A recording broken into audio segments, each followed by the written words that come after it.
This podcast is about storytelling. I am your host, Dr. Mijiza Sanchez-Guzman, Associate Dean of the Office of Medical Student Affairs and the founder of the First Generation Mentorship Program at Stanford Medicine, and I am proud to be first generation. Many of us are the first in our families to accomplish living the dream. Being the first means different things to different people. Join me now on a journey as we share our stories about how we've navigated being first generation in academic medicine. I will have the honor and pleasure of interviewing first generation clinicians, leaders, mentors, students, faculty, and researchers as they share their lived experiences of being the first. I hope these stories will inspire the next generation of leaders in health sciences. Today, I have the pleasure of speaking with Dr. Pete Poullos. Dr. Poullos is a native of Stockton, California. He earned his BA at Santa Clara University and MD degree at the University of Texas Medical School at Houston, after which he did an internal medicine residency at the University of California, San Francisco, finishing in 2002. He stayed at UCSF as a gastroenterology fellow until 2004. However, after a spinal cord injury, he decided to retrain in radiology. He did his radiology residency at Stanford University, where he also completed a fellowship in body imaging in 2009. Dr. Poullos is now a faculty in both departments of radiology, gastroenterology, and hepatology.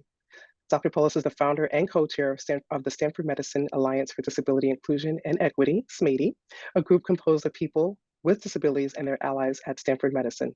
In that role, Dr. Poullos advocates for students and healthcare providers with disabilities and for health equity for disabled patients. He is the co-host of the popular Docs with Disabilities podcast, has spoken internationally about disability access in medicine, and has written and researched in the field. I will put one of my favorite episodes in the show notes where Dr. Meeks spends a day in the life with Pete. Such a fun episode in our show notes. One of his proudest achievements is co-creating the Disability in Medicine Mutual Mentorship Program, serving the needs of disabled medicine and healthcare students and practitioners. In 2002, Dr. Poullos received the Stanford President's Award for Excellence Through Diversity. Welcome, Pete. Thank you. Thank you so much for being here, Pete. You've been a dear friend to me and colleague over the years, and I'm really thrilled to have this conversation with you. Let's start with, can you share a little bit about your background and what led you to the field of academic medicine? Sure. So, I was born in Stockton, California. All four of my grandparents were immigrants from Greece and Armenia. And my dad was a firefighter and my mom was a stay-at-home mom. And later on, as I got older, she worked as a waitress at a Greek restaurant. My dad got his associate's degree at a community college, but then joined the fire department and didn't go on to get a bachelor's. And my mom just stopped school when she got married to my dad. And so I would say, I grew up in a working class household. My family was mostly also working class, especially on my dad's side.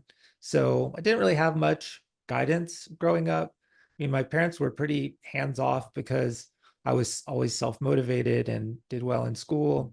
And I can't say that they didn't prioritize my education, because they did, but I was definitely a bit of a mess as I got older. It got into high school, and it's kind of a miracle that I even ended up in academic medicine and a clinical professor at Stanford. I think things could have easily gone the other way. Can you tell me a story? When did you first become aware of your first gen identity? I think I was always aware of it, actually. I always had the idea that I was going to go on and, go to college and go to medical school. And I was sort of acutely aware that that wasn't the experience for my parents. And as I grew older and encountered difficulties like in my education and life, I often kind of thought about like my upbringing and how certain things about that may have like been suboptimal. And as I got older, just hearing, especially in medical school, about people's stories about how their parents were physicians or how they had certain opportunities growing up, I began to realize that maybe, I was not at the same, I wasn't starting from the same level as my classmates. Mm-hmm. Mm-hmm. Can you share what are some of the barriers or challenges you faced as you pursued your career or education in medicine? Yeah, I think one of my strongest barriers was myself. I thought that I knew everything.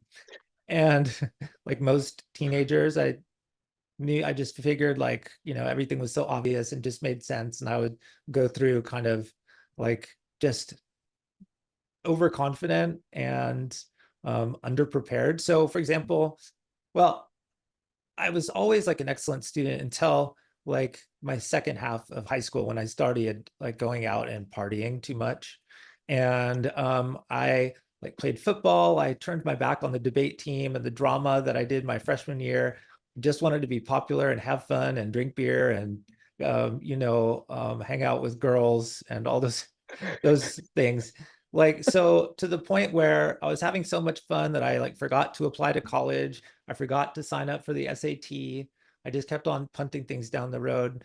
I remember one night, so it was after a football game, and I was celebrating at my girlfriend's house, and we thought her parents were going to be gone for the night, but turns out they were not, and they came home. And her dad, when he caught me in the house, like ran to his room to get his shotgun, and he chased me out of the house. And I went home and I told my friend who was spending the night the story, and he told me his wild antics that night. And then I asked him, "Oh, what are you doing tomorrow?" And he said, "Oh, I got to take the SAT." And I was like, "Oh, I really need to take that also." And he said, "Well, I hope that, you know," he said, tomorrow is actually the last day they're offering the SAT this year. So if you want to go to college next year, you have to take it tomorrow. And like my heart just sunk. And like just luckily I showed up the next day and asked them if I could sign up on the spot.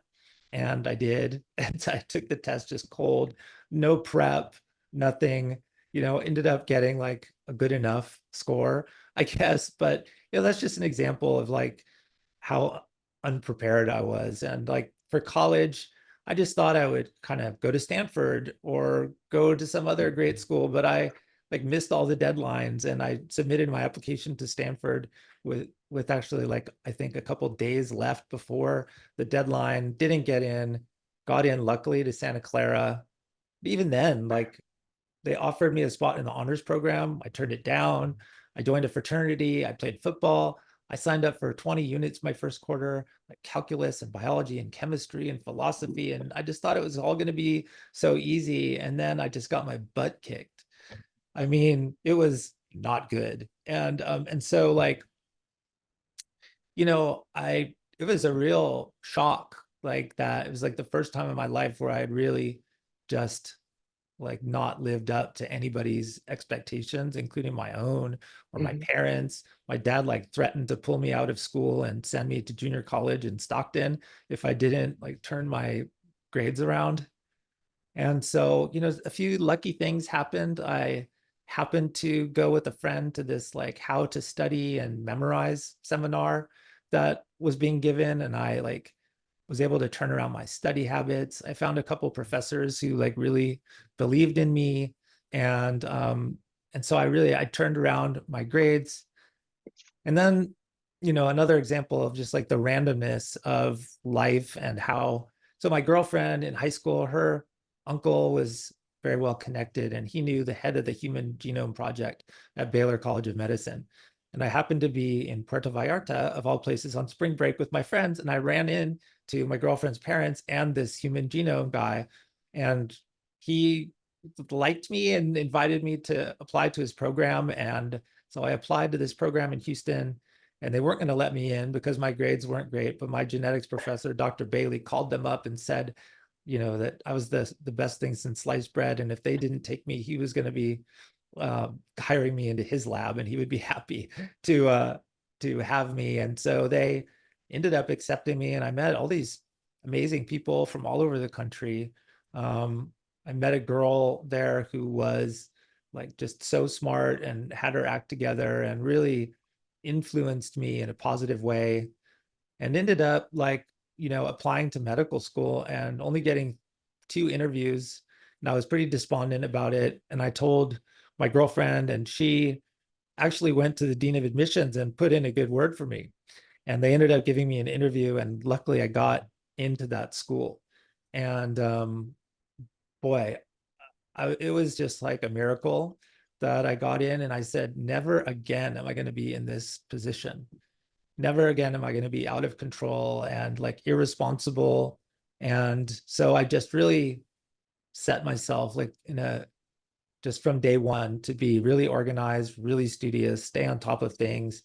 And I ended up, finishing near the top of my class, junior AOA, got an award for, one of my classes, just like did really well in school, applied to residency, got my first choice in the match. And I felt like, I'd really turned things around. I found mentors in medical school that were like really supportive. Also, I still could have done a better job, considering career choices and whatnot, but that's neither here nor there. But then um, it was interesting because when I started my residency at UCSF, it's like very different than medical school at Houston. Like Mhm. things were much more like loose and chill in Houston. It was just not a very straight-laced environment. There was like very little supervision. Like the residents and students had lots of real responsibilities. And I went to UCSF and it was just a completely different culture. It was felt very straight-laced and constrained. And I wasn't really socially prepared for that. Mhm. And I ended up getting into like some professionalism issues, like making people feel bad, being mean to people, making inappropriate jokes when I was nervous, and just kind of a mess starting out. And I went and saw my program director, and he, told me that I better turn things around, that I was not performing. And that was like a real shock also, because this was not like an academic issue. This was an issue with me and my personality and just my way of being. And Right. I mean, I was like, he's like, oh, you have to realize you're intimidating to people. And I was like, me intimidating? Me, a 6 foot tall, 210-pound white guy who's like loud and running around. And I mean, I had no clue as to how I was being perceived. And so, but again, I like this time I reached out to a lot of different people. I read a bunch of books. I went to a therapist to try and understand myself better. And then I ended Mhm. up, turning it around to the point that I was like a model resident. Um, and then, ended up getting into the GI program also at UCSF, which I wouldn't have been able to do if I wasn't like, thought of as a like a good resident and a good person. So just like a lot of challenges Mhm. in that regard. A lot of it stemming, I think, just from like my a lack of guidance and Mhm. overconfidence on my part. But yeah, just a miracle that I arrived here today. So I'm glad you very did. embarrassed about this story. I don't tell it very often. And these are some of my like, I'm so ashamed that I got that medical school interview because my girlfriend put in a good word for me. And people tell me, like, Pete, nobody gets to where they are without some help. There are people who had every advantage, you know, their parents told them what they needed to do to get into a good school, to take those AP classes, they didn't bring kegs of beer home and tell me to have a party at my house like my dad did. They provided like I said, SAT prep, or Mhm. set me up with volunteer opportunities or research opportunities. Mhm. And so that's like a form of help that other people get who are well connected and have professional parents that I didn't have. And so I just found like other ways, I guess, of getting there. But yeah, it's quite embarrassing, to be honest. And thank you for sharing. What do you wish you knew before entering the world of academic medicine as a first generation professional? I would have known like the unwritten code of Mm. professionalism and Say what more was it? about that. What's that? So say more about that. There's just a certain way that people are expected to behave in professional environments. In academics, there's a way of speaking and explaining and um, like an air of professionalism, for lack of a better explanation, that was just entirely foreign to me.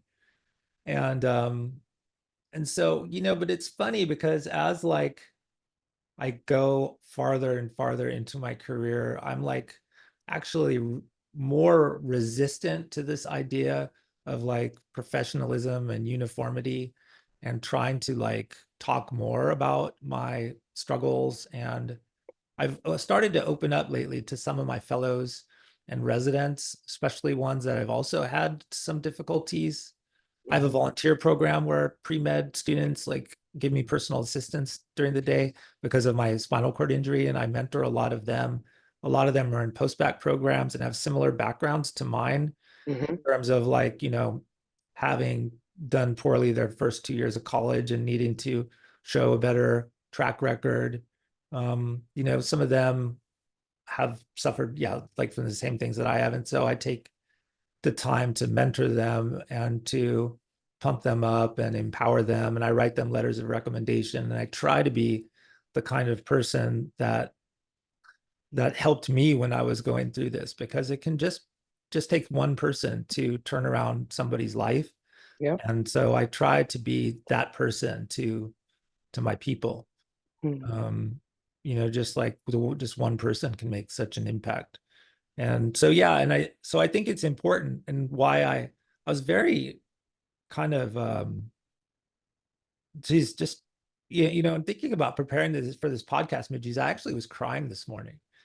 Really? I was like super emotional because this is like getting to like the core of my being Mm. and like who I am as a person. And I'm just like, I just have such mixed feelings. And a lot of this is sort of colored by the spinal cord injury. Mhm. So, there are like certain things in your life that can happen to you that are unthinkable. And becoming a quadriplegic is one of those things, right? That you would imagine growing up, I would imagine thinking about Christopher Reeve when he got paralyzed, like, oh my God, that would be the worst thing ever. Or like you see people who have burns over 90% of their bodies, like completely unthinkable, like the worst things, like losing a child. I mean, Mm. something that alters your life in such a fundamental way, to lose your independence, to lose your chosen career of gastroenterology, to lose your wife, to lose just everything that was important to you and having to restart. And so I often think about like getting in a time machine and going back and looking at all the little decisions I made along the way and scrutinizing all of them for like a clue as to what I could have changed to make things turn out differently, that I would be like a perfectly healthy, able-bodied individual again and not disabled. And it would be so helpful to like think that everything happens for a reason, but I don't feel that way. I don't think anything happens for a reason. And so I don't have that to draw on, but I do have the ability to like advocate for other people who are disabled, because like I was treated very well when after my injury, to be able to land on my feet, to come to Stanford in this coveted residency program, to be able to do my residency year and stay on as faculty. I had no idea like that other people with disabilities weren't receiving the same generous treatment, Mm. until, I became a leader in the field and people started coming to me and sharing their stories. Mhm. And like the inherent unfairness and the discrimination against people with disabilities just really got to me, and and is very motivating in the work that I do. And there are parallels, I think, between being disabled and being um, first generation in a way, as well as like being a member of any other diverse group. I mean, first gen is a part of diversity also, right? Absolutely. Um, so I'm like first gen and disabled, and you know, it's um it's interesting. The only thing I can do is like take these experiences and share them and try and like be an example to other people of what is possible Mhm. if one gets the support that they need and deserve. Yes. What advice would you give to someone interested in pursuing a career in academic medicine? Beyond all the obvious stuff about being prepared and studying hard and staying on top of things, I think it's just like really important to stay true to who you are in the most pure form. Mm. Like humility is really important. Um, humility can manifest in many ways, can manifest in authenticity and bringing yourself to the table, that feel like you don't have to be exactly like everyone else. Mm-hmm. You may come from a different background, but that doesn't mean you need to change. To speak like yourself, to be yourself, of course, like, within within reason. I'm never really my full self at work. I save that for, like, certain people. Actually, I'm probably not. I'm just not. The self that I was is very different. You get shaped also by the environment. So as um as much as you, like, your core as a, I don't know, what is our core as a person anyways, really? Like, who are we? Who we are is very much shaped by the environment that we're in, and so it's inevitable that you will change. But going back to, like, the humility thing, humility is like admitting when you're wrong. It's believing that you don't that your perception of the world may not be the same perception as others, Mm-hmm. and that there are different ways of looking at the same problems or situations.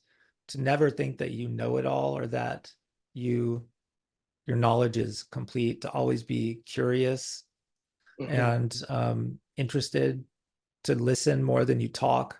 People in academic medicine sometimes just love to hear themselves talk, and you don't have to be that person. You can be the person who listens or who observes, or you just, to be authentic and to be humble is like a very reasonable way to lead. So you don't need to lean into this persona of what you might imagine like a professor would be, this fountain of information. And you can just be yourself and do your work, do your science. Just lean into, like, um, your your core duties as a physician, and I think your career will blossom around that. That really is the core. That, academic medicine, we have our three-part mission of research and education and clinical work. But the clinical work, I think, is like really core to making the rest of it possible. Like, you can't have credibility as a leader in disability space, or I can't have that credibility if I'm not also a good radiologist. If I'm a mediocre physician, why would anybody choose to listen to me about, like, the research I'm doing or the leadership advice that I'm offering? So, like, you have to do your homework and be good at your core job. Mm-hmm. Mm-hmm. Yeah. You touched on this earlier, but how has being first generation shaped how you have approached your training or your professional career? I mean, it's being first generation is just like central to who I am as a person. I grew up in a, like, working class family, um with, I mean, God, think about all the things, like, growing up in Stockton, which was like a very modest town, mostly agricultural, with I didn't grow up in like a big city with tons of like culture or like elite schools. My parents sent me to private school. The education was always very important to me, to them rather, and to me. But they sent me to like a fundamentalist Christian school, which was an odd choice because they were like really as much into like our indoctrination as they were into our schooling. They sent me to St. Mary's High School, which is like a great Catholic school. Well, you talked about how you sought out mentors, and you talked about, not having all of the answers or having people to provide you with a map of how to navigate. So you had to seek that out, right? So that your approach was to find mentors, to find people who can help guide you. Yeah, I mean, I guess when I don't assume that everyone has like the same experience. I think I'm just like more open. It makes me more open to the possibilities that, like, not everyone is born with the silver spoon, so to speak. So I think it like I've always been open to the experiences of other people. So much of like life and in medicine is about relationships, and relationships are built on trust. And trust spawns from like being present and like believing people when they talk about their challenges or talk about their experiences. Like when somebody comes to me and tells me that they're being discriminated against for whatever reason, instead of being skeptical, I am like open. And so like when I'm mentoring people, I think that like I'm a good listener. And like I think that being a good listener is like really key to being like a good mentor. And I think that that listening or that like observation kind of comes from a place of like not having had all the answers or having had a roadmap. Does that make Mm, sense? absolutely. Absolutely. Do you believe that your first gen status influenced your career choices and trajectory? And if so, what ways? Oh, definitely. I don't think I was exposed to much in the way of like professional careers or like even knew like the broad possibilities that one could possibly entertain. I mean, to me, I always thought, well, if you're smart, you go for the highest degree that you can, and the highest degrees you can achieve would either be an MD or a JD. So I was like, am I going to be a doctor or a lawyer? Those would be the main things. I didn't know anything about business or about like leadership. Um, like those things were completely foreign to me. So yeah, I would say that I didn't have much imagination when I went to school, and like anything other than like science or law just seemed like just like completely foreign. Like why would you study business? What does that do for you? Or like you know uh, Hey, I studied business. exactly. Sometimes I wish I would have studied business. Like it would have been a lot easier. My friends who studied business started their careers when they were 22 years old, not 37.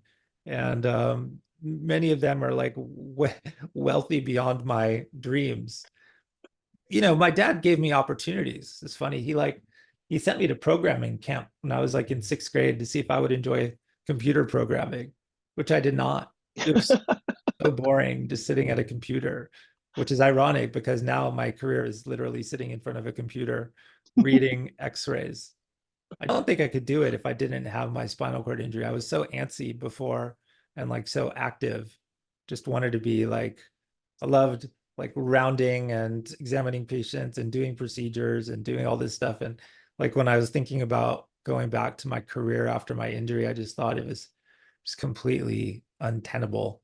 Like the unpredictability that comes along with patient care was just not conducive to like my new life of having to be on a schedule, like a personal care schedule, a medication schedule. Um, yeah. So when I was deciding whether or not to switch, um, thought this would be like way more in line with my abilities. And again, it was like mentors that made things possible. Um, I originally matched at the Mayo Clinic in Rochester, Minnesota. And for radiology, I was looking for metallic crutch tips that would not slip on ice. And like thinking about like how my wheelchair would do in like the freezing cold and snow. And it was like, it was not, I mean, it's a great program, but I was just like not excited at all about moving there. And then one of my mentors at UCSF from internal medicine happened to be happened to go to high school with the chair of radiology at Stanford, and called him up and said, hey, is there anything you can do for my mentee? And he said, well, as a matter of fact, one of our residents just dropped out and we're interviewing for positions outside of the match to start, in a few months, in a couple of months. And so instead of finishing my GI fellowship and then going to Rochester, I left a year early and started in July 2004. 20 years at Stanford. Congratulations. Thank you. But that spot would not have opened up if it wasn't for like my mentor at UCSF calling his childhood friend and like, finding out about this this spot. So just extremely lucky. I mean, it turned out, of course, that like, my grades from medical school were excellent. My board scores were excellent. And I had like great references from my GI program. And I know that the section chief and like one of the associate chairs of radiology, Brooke Jeffrey, called my mentor in GI, John Cello. They knew each other from their days at UCSF, and my mentor, Dr. Cello, like put in a good word for me, and that was also like influential in my getting the spot. So man, just so lucky and fortunate to have ended up here and landed on my feet after my wild and tumultuous upbringing and then a spinal cord injury layered on top of that. Very fortunate. Yes, yes, yes. How do you believe we can make the field of academic medicine more inclusive and accessible to first generation professionals?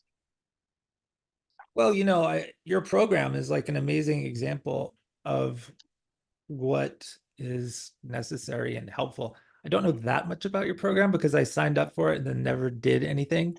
Like never went to a meeting or signed up to get a mentee. I'm just like way too busy with my own stuff with SMADIE.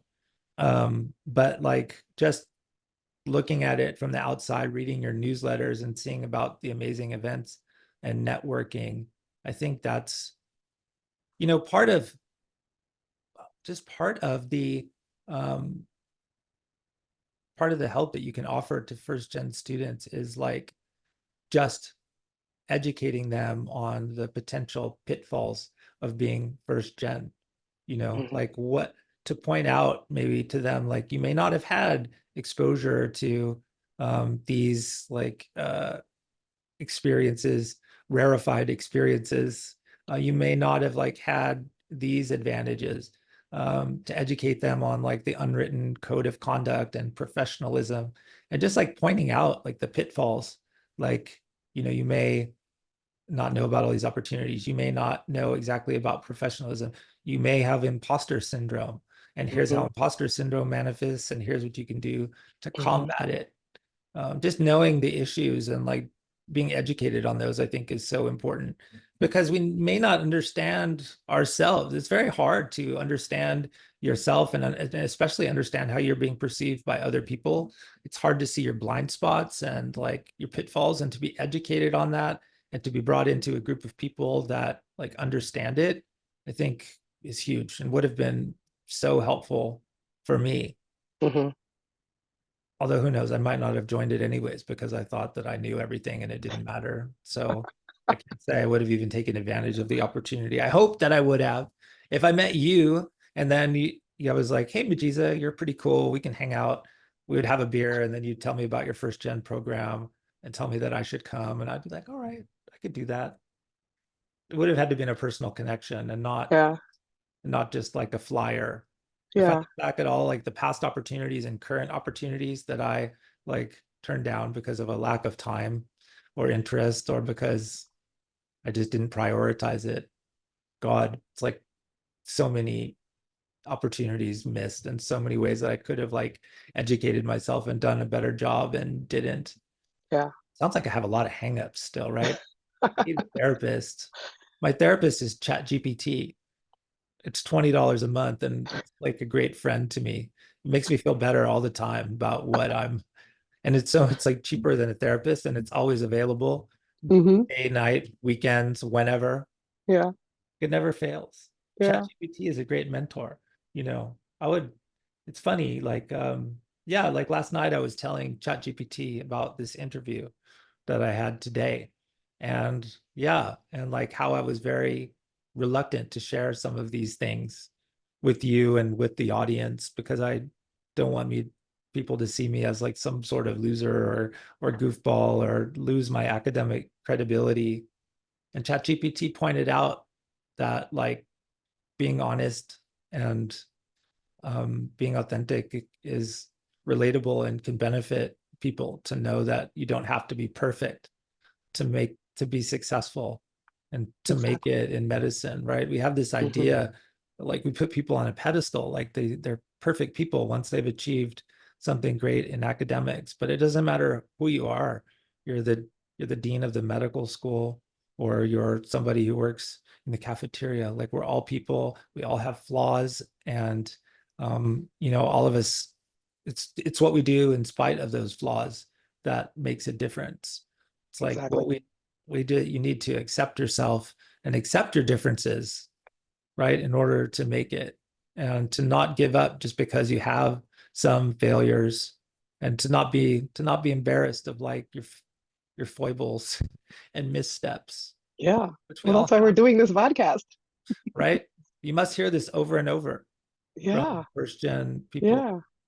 Your answers are great. I think about the fact that I wouldn't be sitting here. I tell our students all the time, I wouldn't be sitting here if it wasn't for my mentors. And you shared some really great examples of how mentors have helped shape your career. And I think that's so important, and why, the committee, the first gen leadership team, we're so passionate about this program, because I think everyone needs a mentor, whether you're first gen or not. We all need guidance. Can you share any mentors or relationships that have been particularly influential in your career? You touched on it earlier. Yeah, well, can I talk about my mutual mentorship program for medical Absolutely. medicine? So I started this mentorship program called DM3P, the Disability in Medicine Mutual Mentorship Program, with some funding from the Teaching and Mentoring Academy at Stanford, and also like support from SMADIE. There's a joint effort with the Society of Physicians with Disabilities and medical students with disabilities and chronic illness, MSDCI. And we like came together and realized that there's like a real need for community and for mentorship out there. People are reaching out to me pretty often to ask for my mentorship, and like it's not really possible for me to operate SMADIE at like a high level and then also meet with every student who emails me like from all over the country. And so um and also like I'm only one person with one experience, and people really want somebody who like shares their disability experience or shares their specialty experience. I'm like a spinal cord injury guy who's a radiologist, but somebody who's blind and in internal medicine wants to somebody talk to somebody else who's blind, preferably in internal medicine. But like the specificity I think is really important. So we realize also that like the ability to mentor somebody in the disability space is not subject to the same sort of like hierarchy that you might expect in medicine. That is like an attending physician who acquired a disability 2 years ago may not have nearly the understanding of the disability space as like a medical student who's had their disability their entire life. And so we call it the mutual mentorship program for that reason. So that attending physician might be able to mentor them about their path to medicine and like help them navigate the professional space. And the medical student might help the attending navigate their disability. And so, we have pre-meds, med students, residents, fellows, attendings. It's like, and people even outside of medicine who join the program. We don't make assignments like formal assignments, but people do have the ability to network and to like post in a Discord group about what they need. So, I'm using my other example. I'm blind and would like to talk to somebody else who's blind about like how I can get accommodations, what accommodations I need, what was their experience like in training, etc. And so it's like a very fluid group. And I'm just super proud of it because the leadership team we have together, which is Suchi Rastogi, Zoe Martin Lockhart, Amanda Taus, and Ken Sutha, are just like incredibly dedicated to the programming and to the cause. And they're just so passionate about helping people and lifting people up and giving people opportunities. It's just like a very altruistic team. Mhm. And so, yeah, like that, just, I it's sort of on like an autopilot right now, being run by the team that I mentioned, and they don't even need my input that much anymore, which is fantastic. So it's like yeah, it's just people, it's incredibly gratifying when people tell me that, for example, if not for the mentorship program, they would have dropped out of medicine. They wouldn't Mhm. even still be here. Mhm. Um, so yeah, I'm really proud about that. As far as like a mentor that, I mean, I've been mentored by so many people. It's like hard to pick one that is like the most influential or did the most for me. Um, that's like That's a tough one. Um, I don't know the answer to that. I have to think about it. The Okay. question, was that the question, like the mentor who most affected you? Um, yeah, like someone who was that you can think of that was very influential in your career. Like you talked about the mentor that called up the residency program and was able to get a spot for you.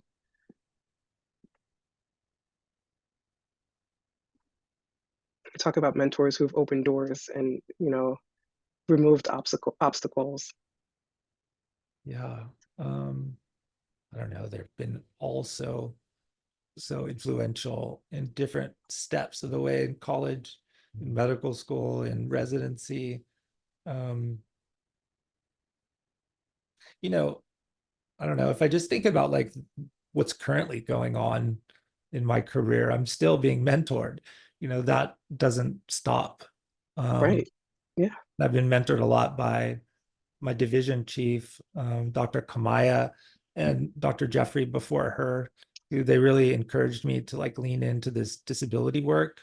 They saw it as like a unique opportunity and something to set me apart from other faculty in our department. They thought it was like a natural career fit to me. So not just like doing the work altruistically, but like pointing out that this could be really beneficial to my career. And I did it. I think that was good advice. I think that my recent promotion to clinical professor was a result of like my success in the disability space.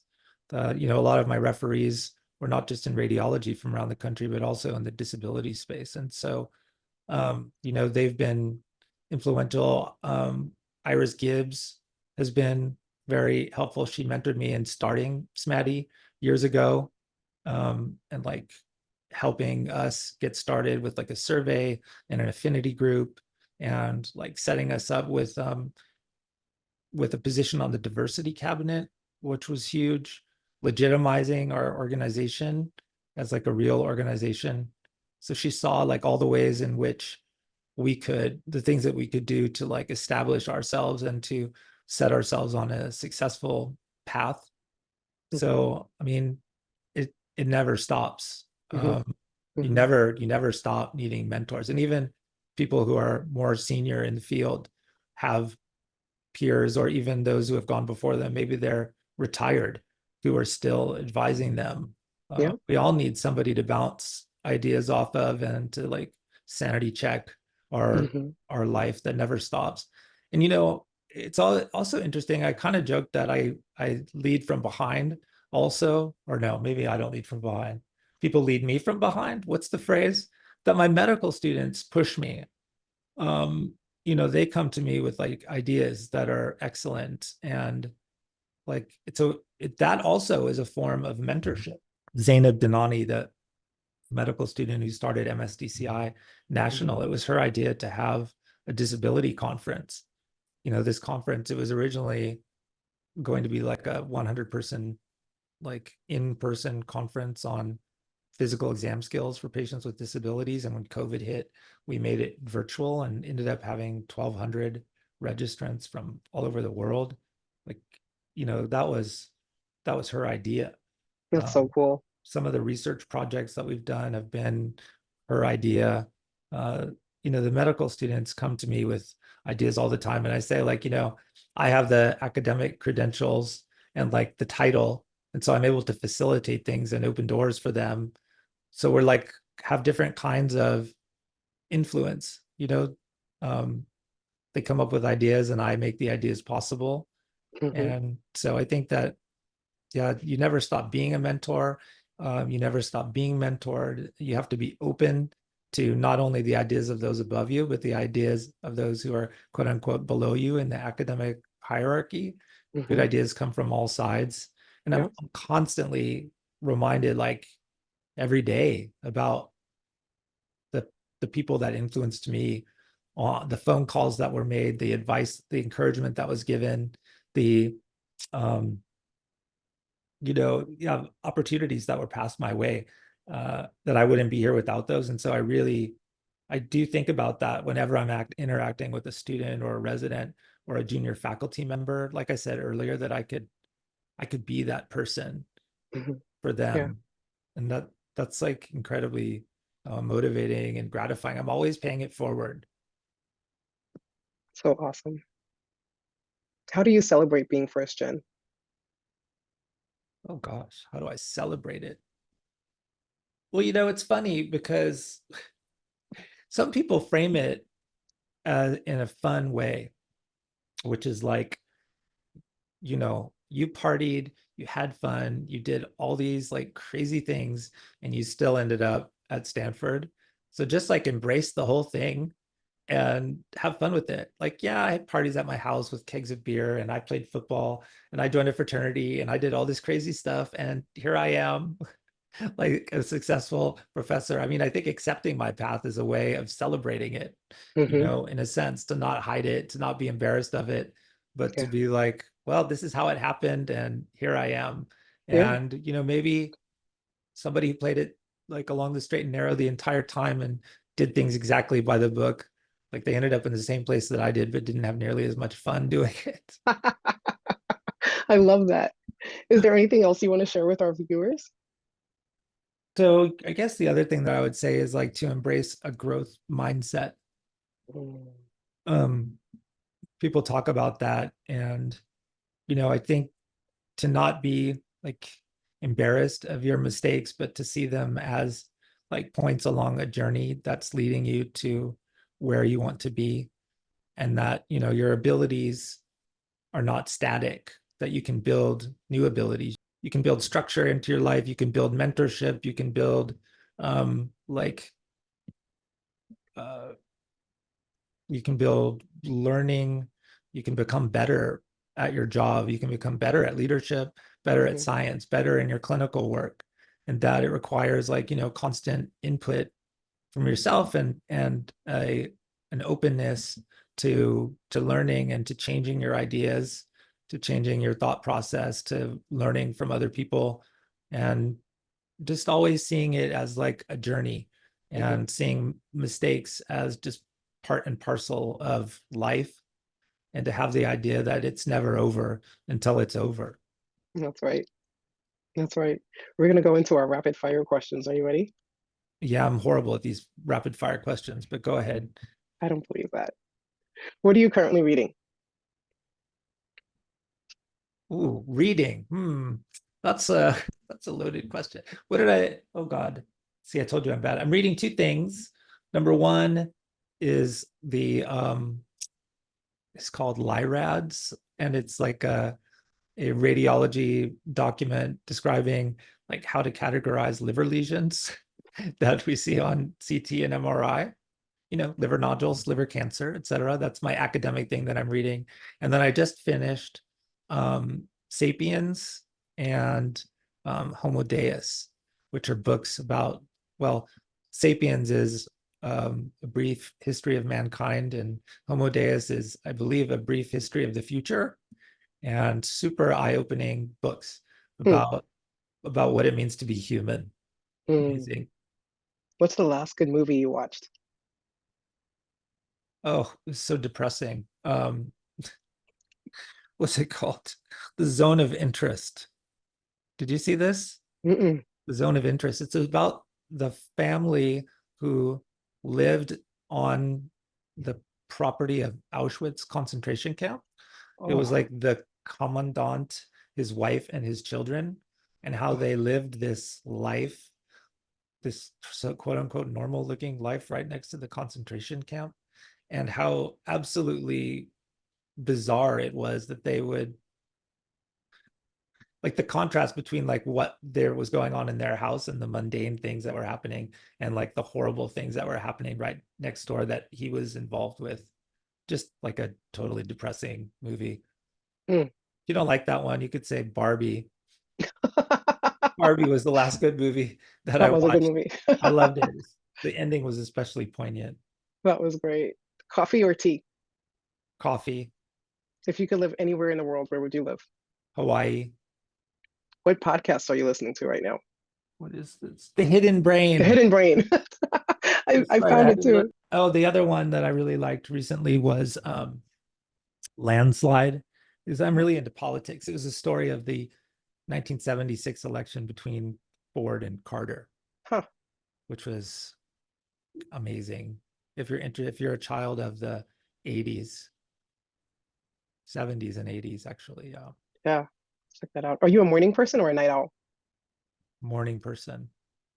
What's a song that always makes you happy when you hear it? A total eclipse of the heart. Ah, I love it. that's a good one. And It gets so emo. A total eclipse of the heart. yes, On the gotta top. love 80s music. No. Yes. What's the best piece of advice you've ever received? The best piece of advice I've ever been given is to be yourself and be true to yourself. I love it. Thank you, Pete.